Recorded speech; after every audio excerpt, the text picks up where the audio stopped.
Enhancing your IQ can cause a split in your psyche. Here's a look at the McFarlane Toys, DC Multiverse, the JLA Blue Energy Superman.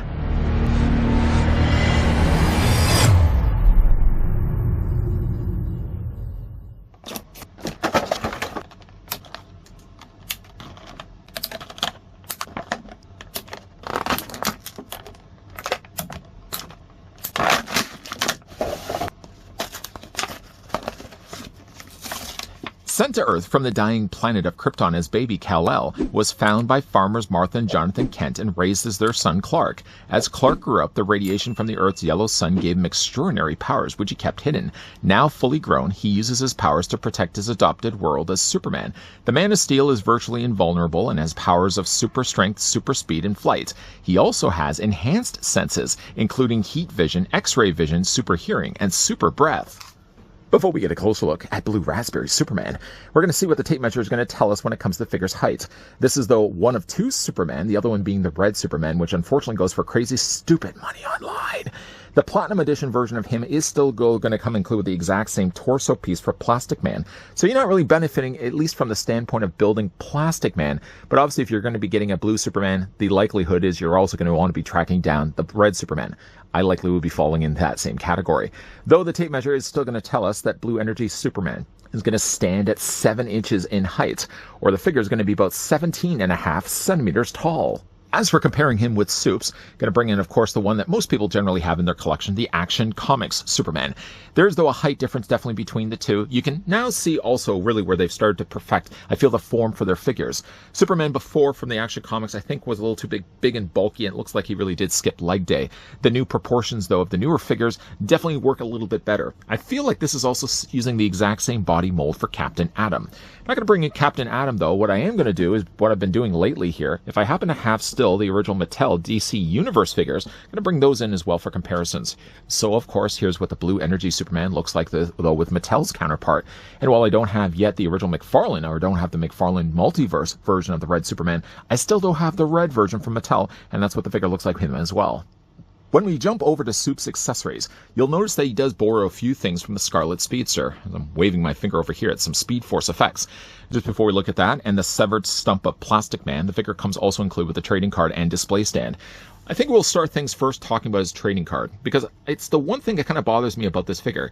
Not that he didn't come included with a trading card, I'm always glad that they did, but it just seems so very generic that they chose, of all things, long-locked mullet Superman from the Return line. In fact, I think this is the exact same card that got packed along with that Superman that came included with Crypto. Of the back also as well, it's a very generic read. It basically, if you were to read this from the top and you go to the very bottom, you basically just get in a nutshell what is Superman's origin story. It isn't so much, though, the origin story for Blue Superman.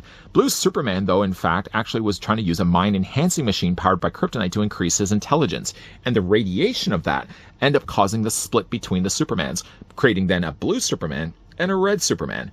It doesn't, though, mention anywhere that on the back of the card. Like I said, it's a very generic read-up, literally from the moment he leaves the blowing up Krypton, all the way down to basically where he's raised and he's growing up to becoming Superman. It has really, again, nothing to do with Energy Superman. I think they could have chose maybe a better card.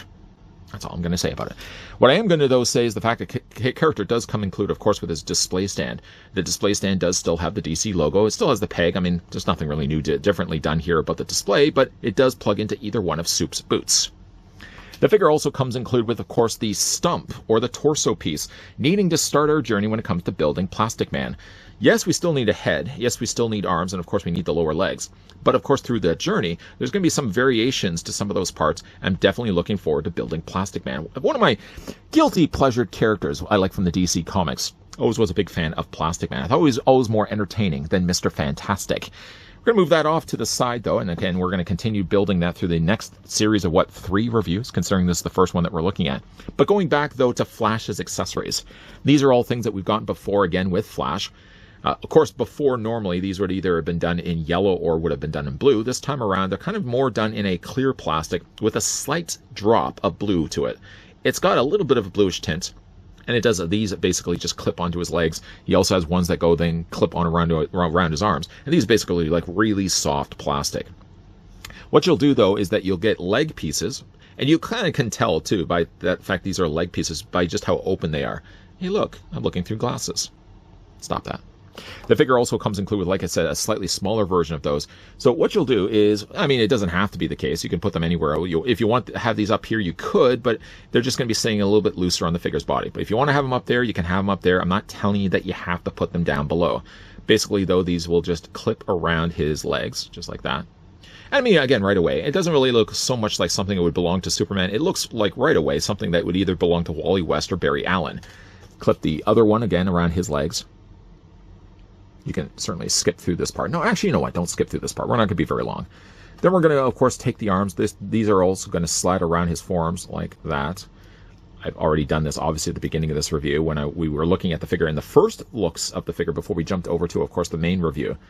Once we get through the meat and potatoes, I'm sure once we get back to the final looks and onto the turntable again, I'm sure these lightning effects will come back into play.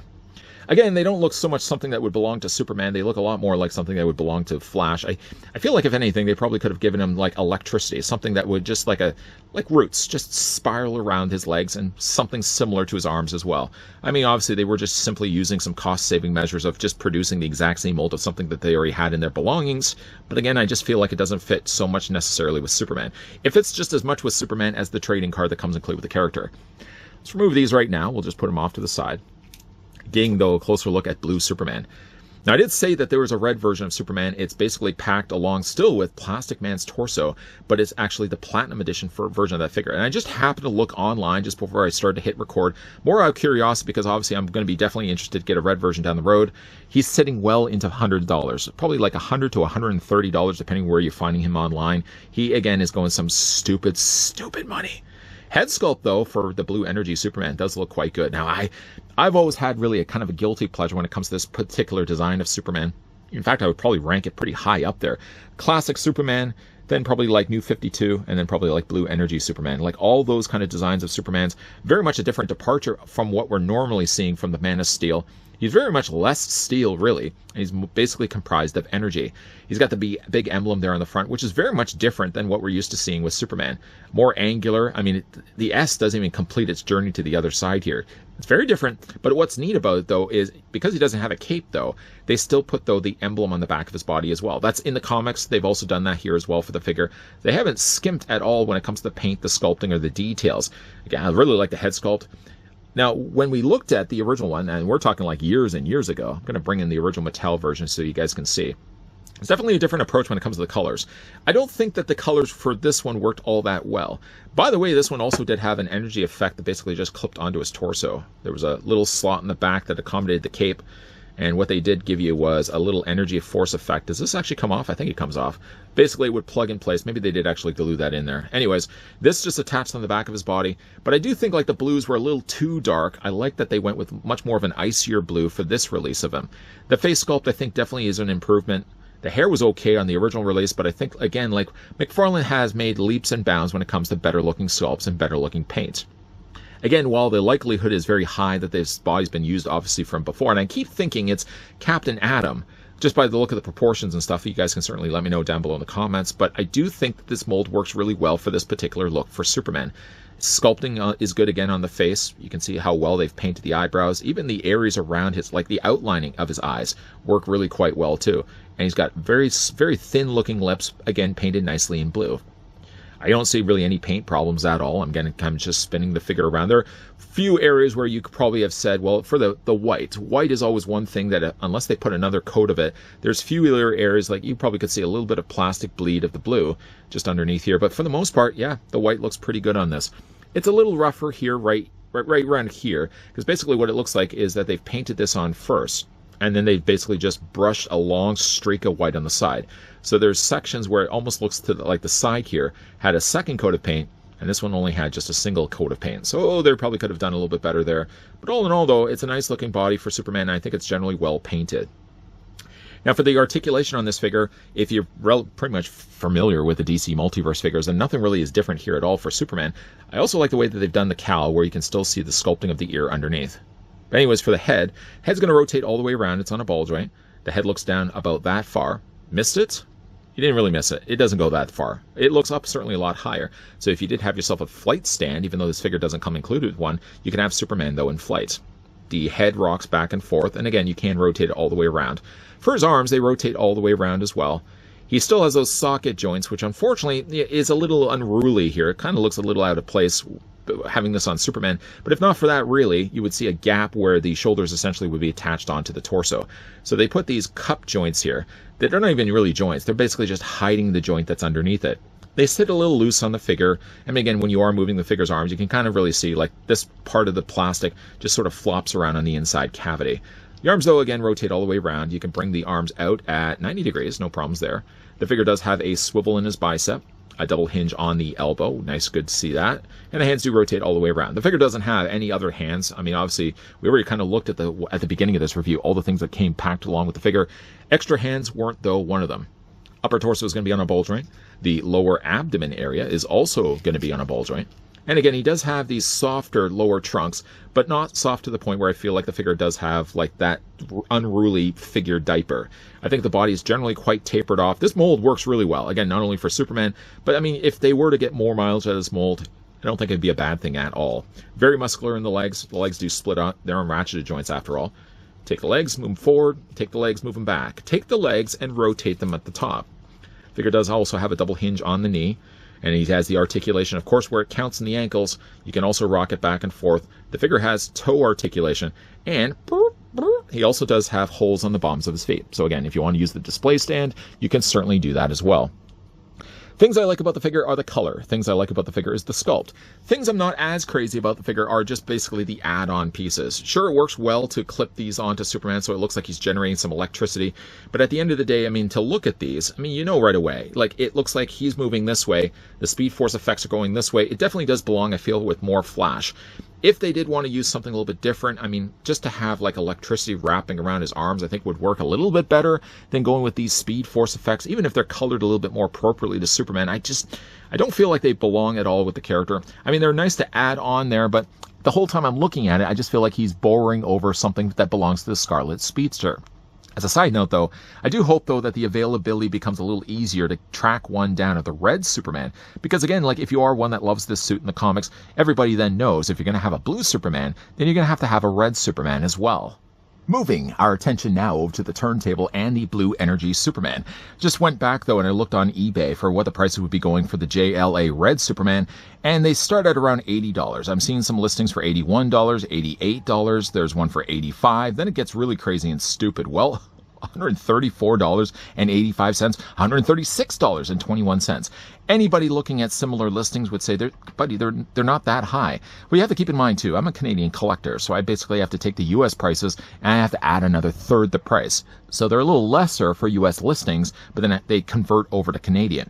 As we, though, move back our attention away from eBay, because I don't want to be looking at that. That's just way too depressing. What isn't as depressing, maybe, is the fact of taking the energy effects that come included with Superman and doubling things up. They don't have to necessarily attach onto the legs. There's nothing that really says that you're locked in where you have to get this figure. You have to take the energy effects and put them where you think they have to go. Instead, add them onto his arms. So the slightly smaller ones I clipped near the wrists. The wider ones that looked like they went around the legs, instead clip them around his bicep and his shoulders. And it kind of gives a pretty decent effect where it doesn't look like they're deliberately intended to be Speed Force effects. I still wish that they would have been done a little bit different, but I guess it's not a bad thing at all, the fact that Supes does come included with them. He does also come included with a pretty generic card. I thought that's a deal breaker. I mean, the cards are only ultimately going to be going back into my sleeves. And to be all honest, I mean, once that's in the sleeve a year from now, I'm not going to be looking at that and thinking, yeah, that's the card that came included with Blue Energy Superman. I'm just going to think it's just a generic Superman card, which it is, but it's not a deal breaker at all. I mean, even if you're one that throws away your cards anyways, it's not like you're buying the figure specifically for the trading card. I certainly don't buy the figures for the trading cards alone. I buy them because the figures look good. And I got to say, like, Red Superman looks good. The problem with it, though, is, again, like, if you follow the comics and you're really familiar with the way that Superman was during this period of time, you're probably then going to be interested to get your hands on the Red Superman. Red Superman is the platinum. Red Superman's the one that's a little harder to come by. Red Superman is the one that's going for crazier, stupider money. What do you guys think of Blue Superman? Let me know down below in the comment section. Do you think that this was an interesting time for Superman to have this particular look, or weren't you a fan of Energy Superman at all? Again, I usually call them the Blue Raspberry and Cherry Superman, if you're familiar with Ices. Man, it's a hot day today. I could really go with an icy right about now. If you guys did enjoy this video, Oh, thank you. Make sure you hit that with a like. If you guys want to stick around for more, because we are going to be continuing our journey as we build Plastic Man. We're going to be looking at Aquaman. We're going to be looking at John Stewart. And we're also going to be looking at a Batman that basically is, I feel, a repacked Batman, which wasn't necessarily belonging in that line in the first place. You can hear more of my thoughts if you continue on my journey by, again, hitting that subscribe, by turning on the bell, by coming back. As always, guys, thanks for watching. See you guys next time.